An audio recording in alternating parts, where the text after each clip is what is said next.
Hello, everyone. We are just starting our meeting. I'm actually a couple minutes early. I just wanted to say welcome. We're also going live on YouTube, on our Facebook page, Canna Joint Relief, the Facebook page. So check that out as well. I know there's people meeting us there. There's people meeting us here.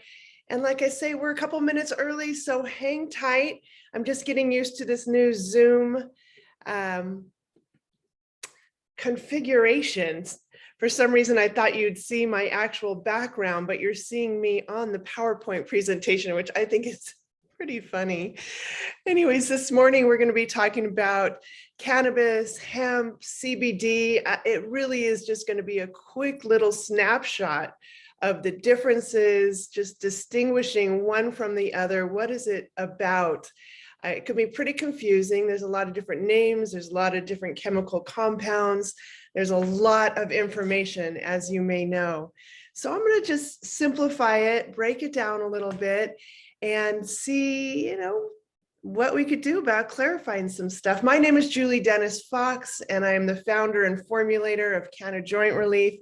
Some of you may know me from there. I've been in the natural products industry for over 20 years, working mostly with dietary supplement companies and herbal companies like Planetary Herbals and Source Naturals and Rainbow Light Nutritional Systems, the American Botanical Council, American Herbal Products Association. So I have been around in this industry, very passionate about what I do, bringing herbs to my larger community. And the more we take care of our health, the better off everything is, right? So we're at the top of the hour, at the start of our presentation. So let's get into this. What is this all about? Cannabis has been around, obviously, for a long, long time. In fact, if you're in front of your computers and you could follow along the PowerPoint that I put together, that top left image is Sanskrit.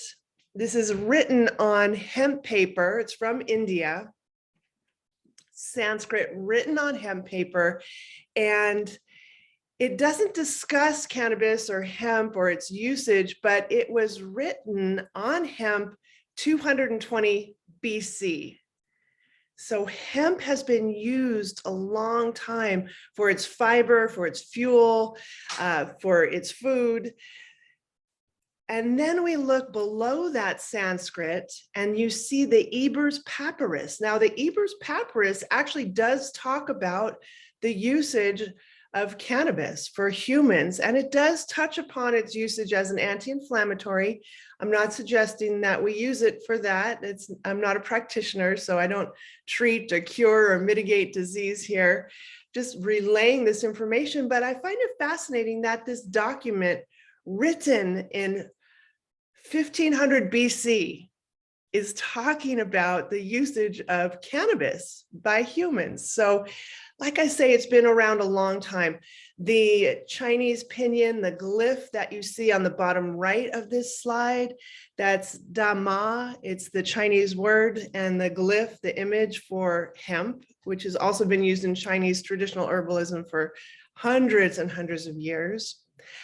And then not only in these ancient traditions was hemp and cannabis used for these hundreds, if not thousands of years, we also here in the United States have used cannabis. This image on the top right, that's from a pharmacist in the early 1900s, before cannabis was deemed illegal and the evil weed. This is from the early 1900s here in the United States, Cannabis Americana, like it says, physiologically tested, likely used as a soporific, as a calmative, perhaps something that was administered to help the person sleep or calm down. So as we see here, cannabis, hemp, it's been used a long, long time. Let's move on to the next slide. And then this happened. And then it was deemed the evil weed.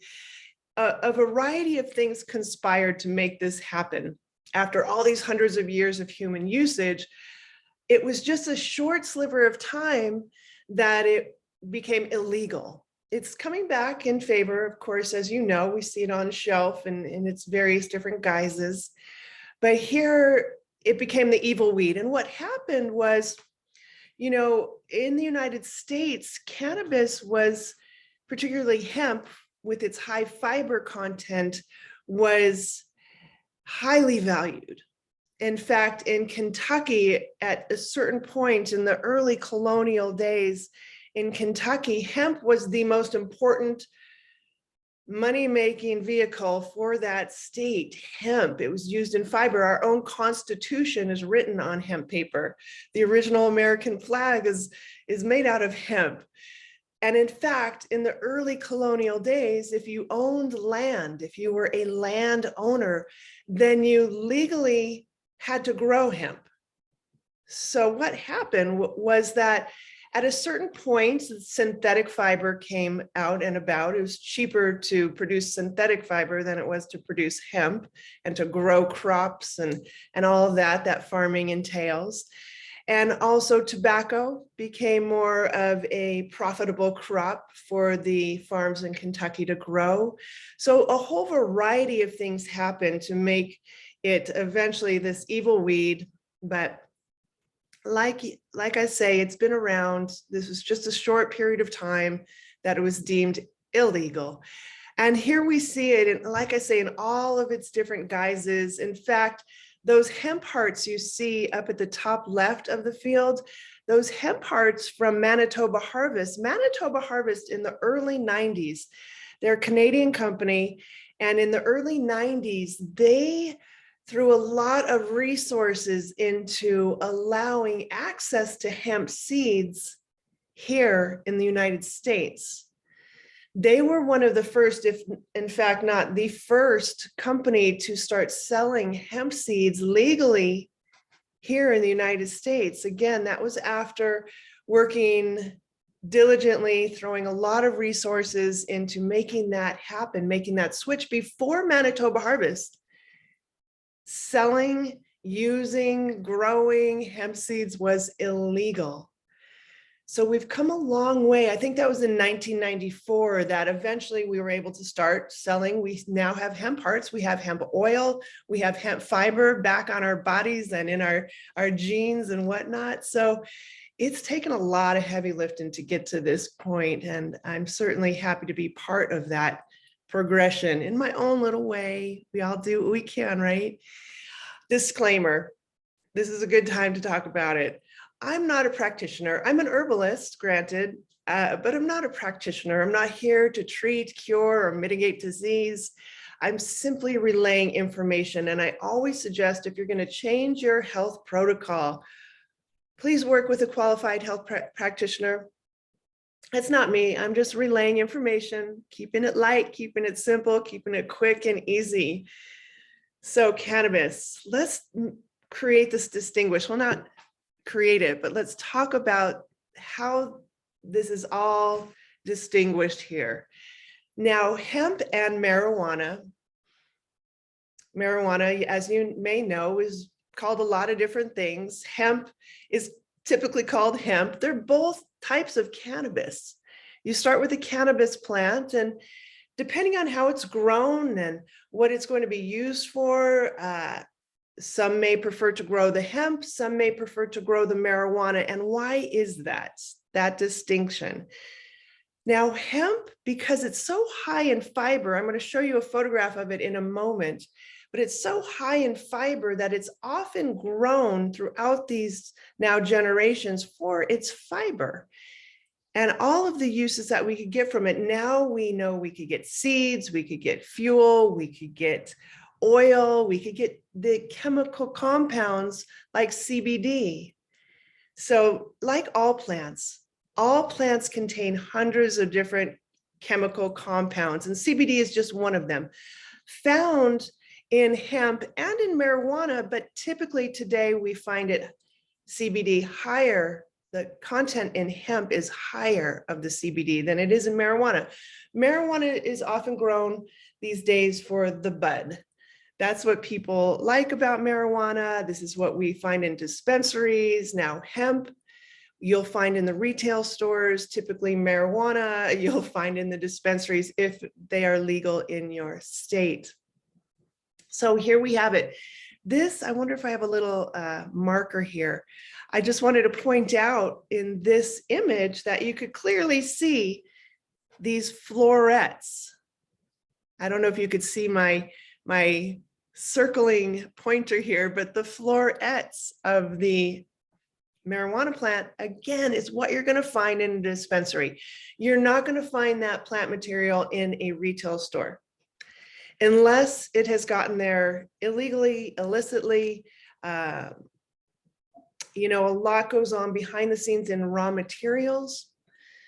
So you really got to know your stuff. You really have to know the laws. You have to know what the laws are in each state, what the laws are federally, what the laws are internationally. We just today got our first international customers. So you really have to know the laws before you jump into this industry.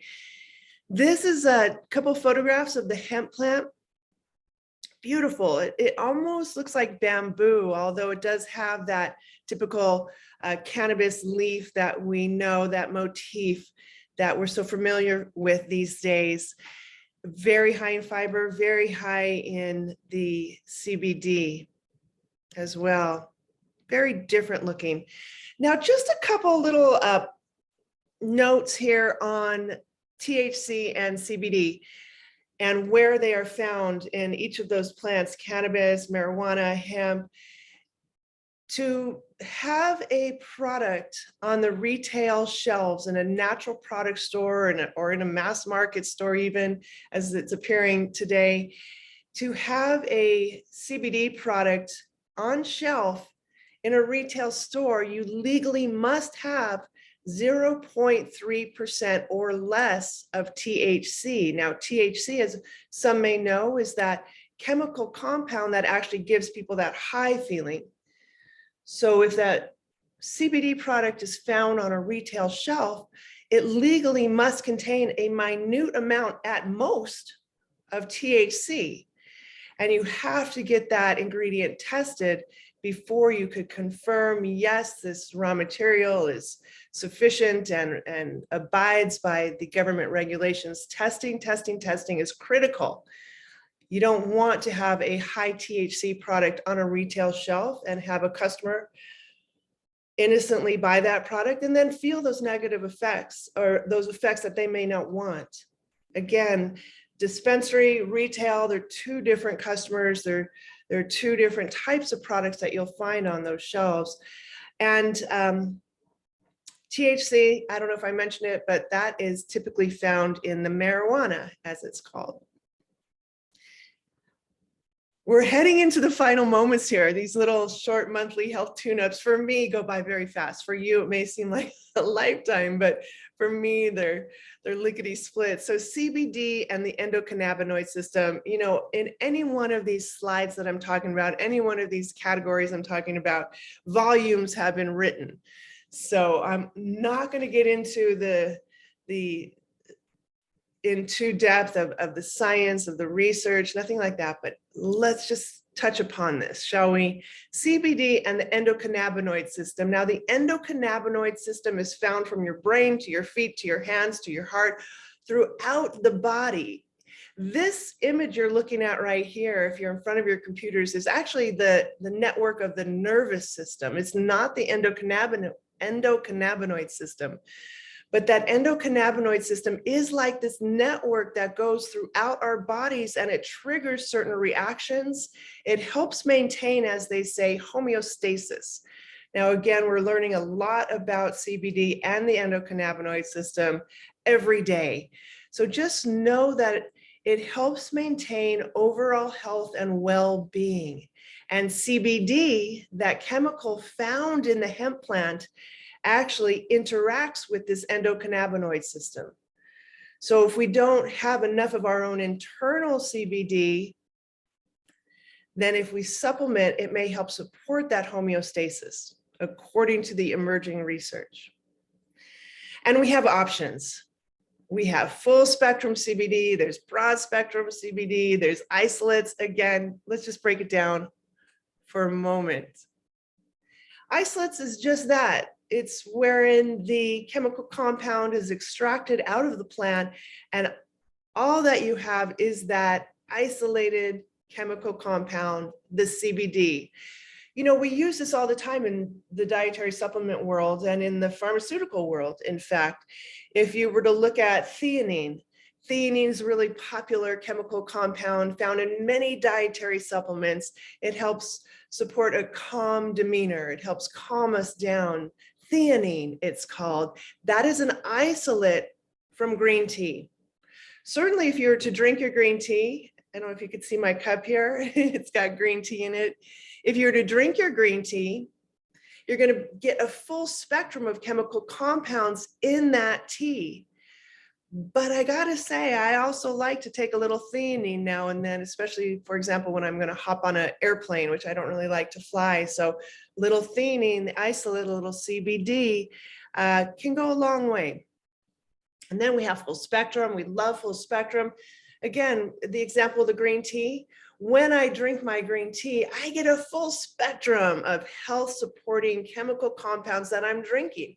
It's fantastic. It's one of the best ways to get your herbal constituents into your bodies, just using the whole plant that is appropriate for human usage, of course. And that's what I love about full spectrum CBD. You're getting all the benefits from the various different chemical compounds, full spectrum CBD. They all have their time and their place. And then we have broad spectrum. You know, the CBD category is relatively new, especially to the dietary supplement world, to all of us, in fact, even the scientists, the researchers, it's relatively new. We're learning more about it every day. So what I'd like to say is that for some time, we're going to be seeing new terminology come up, new ways of extraction, new chemical compounds, new this, new that. This is going to go on for a long time. So this is one of the more relatively new terms that have come up, broad spectrum. Broad spectrum is like full spectrum, but it 100% guarantees you will not have any THC in that raw material. So the isolate, full spectrum, and broad spectrum are the terms we're seeing emerging in our natural product stores. And that's it. That is our little snapshot, our monthly health tune-up. And like I said, each one of these categories, I could talk for hours on. What about hemp? What about cannabis? What about marijuana? What about CBD? Each one has volumes written and spoken of. So I appreciate the time that you're giving me this morning or this afternoon, depending on what region you're in. And as always, every time you attend any one of my monthly health tune-ups or you watch the YouTube video on our YouTube station, Canna Joint Relief, you get a complimentary product. So here's the email, customer service at Canna Joint Relief. Just email me, let me know where you want me to send that product and we'll get it right out. And many of you on the call may have my personal email, any of the emails that get filtered down to me, you're welcome to reach out, let me know where you want your complimentary product and I'll send it right out. Thank you so much for your time and attention. Let me know if you have any questions today, tomorrow, or at any point. I'm here to support you and what you do as a link to the greater health of your community. It's an important job. So thank you so much. Have a fantastic afternoon and holiday season. I appreciate your time. Thank you.